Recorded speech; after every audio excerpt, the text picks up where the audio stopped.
একজন আমাকে ফোন করে হেভি একটা গালি টালি দিয়ে বললো যে আমি আপনার দোষ ধরিয়ে দিলাম, কারণ আয়না হচ্ছে মুমিন ভাইয়ের আয়না, এই জন্য আয়নার মতো আমি আপনার দোষটা ধরিয়ে দিলাম বলছে। তা আমি বললাম ভাই একটা কথা বলি, তাহলে কিছু মনে করেন না। ঠিক আছে বলেন।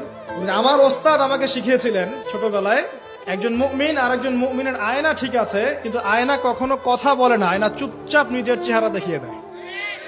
কথা বুঝতে পারছেন? আয়না কিন্তু কথা বলে না এত বেশি, আয়না আপনাকে চুপচাপ নীরবে আপনার দোষটা দেখিয়ে দিবে। আপনার এখানে কেটে গেছে, আয়নার সামনে দাঁড়ালেন, শেভ করার কাটার কথা বলছি না, আবার শেভ করতে যায় না, আবার গাল কেটে গেছে, আয়নার সামনে দাঁড়ালেন, আয়না কি বলবে এই তোমার গাল কাটা? আয়না কথা বলবে? আয়না নীরব থাকবে, কিন্তু আপনি ঠিকই বুঝে যাবেন আপনার কথা সমস্যা। এই হলো আয়না। মুমিন ভাই যে মুমিন ভাইয়ের আয়না, এর ব্যাখ্যা হচ্ছে এটা। যে অল্প বিদ্যা থাকলে এরকমই হয় মানুষের। তো দুটো কথা বলি। আল্লামা রুমি বলেছেন যে তুমি শব্দ দিয়ে যুদ্ধ করো। কি দিয়ে? শব্দ দিয়ে। বজ্রপাত দিয়ে যুদ্ধ করো না। বজ্রপাত মানে